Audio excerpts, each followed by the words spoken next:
SC categorisation అయిపోయిన తర్వాతనే నియామకాలు చేపట్టాలనేది ప్రభుత్వం చెప్పింది. మేము దానికి ఎదురు చూస్తూ ఉన్నాం. కానీ ఇప్పుడు మరొక్కసారి ఎస్సీలను మోసం చేయాలనే ఉద్దేశంతో రేవంత్ రెడ్డి గారు మళ్ళీ కపట నాటకం. ఒకసారి ఇటు చూస్తేనేమో, ముందు చూస్తేనేమో మాదిగల పక్షపాత లెక్క ఉంటాడు, వెనుక నుంచి వెళ్ళి మాత్రమో మాలలను నెయ్యేయడమే కాకుండా మాలలకు మేలు జరిగే కార్యక్రమాలు చేస్తున్నాడు. దీన్ని మేము తీవ్రంగా ఖండిస్తున్నాం. రేవంత్ రెడ్డి 2 నాలుకల ధోరణి మారుకోవాలని చెప్పేసి హెచ్చరిస్తూ ఉన్నాం. అదేవిధంగా ఇప్పటి వరకు అట్లా ఆగస్టు 1వ తారీఖు రోజే రేవంత్ రెడ్డి నియామకాలు చేపట్టాలని చెప్పేసి డిఎస్సి ద్వారా దాదాపు 15,000 ఉద్యోగాలు ఇచ్చిండు. అదేవిధంగా ప్రొఫెషనల్ కోర్సు ఎంబీబీఎస్ కానీ బీటెక్ కానీ ఇతర ప్రొఫెషనల్ కోర్సులో వందలాది సీట్లు మాదిగ ఉపకులాలకు నష్టం జరిగింది. ఆ రకంగా విద్యాపరంగా ఉద్యోగపరంగా కూడా నష్టం జరిగింది. అంటే చెప్పేది చెప్తూనే ఉంటాడు, చేసేది చేసుకుంటూనే ఉంటాడు. సో ఈరోజు మళ్ళీ మాట మార్చి ఉద్యోగ నియమాలకు 10వ తారీఖు నుండి శ్రీకారం చుట్టడం జరిగింది. రేవంత్ రెడ్డి ఈ మాయల మరాఠీ తత్వాన్ని మానుకోవాలని హెచ్చరిస్తూ ఉన్నాం.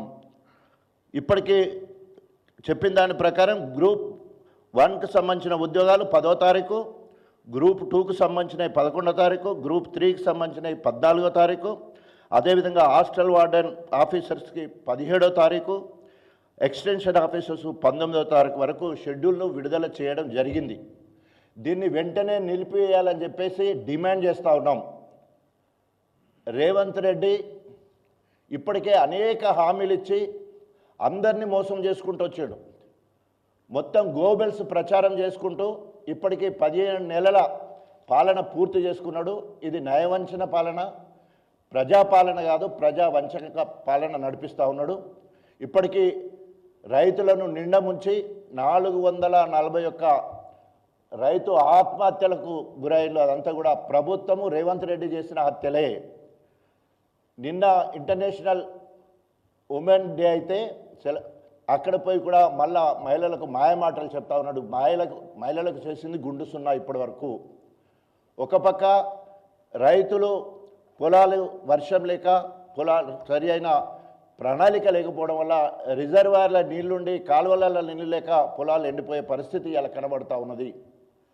ఇప్పటికైనా రేవంత్ రెడ్డికి చిత్తశుద్ధి ఉండేది ఉంటే వెంటనే ఇది 12వ తారీఖు రోజు మరి అసెంబ్లీ మొదలవుతుంది. ఆ రోజు మొదటి బిల్లుగానే తీసుకుంటా అంటున్నారు. వెంటనే ఎస్సీలను ఏబీసీలుగా వర్గీకరించి తీర్మానం అయిన తర్వాతనే నియామకాలు చేపట్టాలని డిమాండ్ చేస్తూ, ఒకవేళ దీనికి వ్యతిరేకంగా పోయేది ఉంటే తీవ్ర పరిణామాలు రేవంత్ రెడ్డి ప్రభుత్వం ఎదుర్కోవాల్సి వస్తుందని హెచ్చరిస్తూ సెలవు తీసుకుంటాం.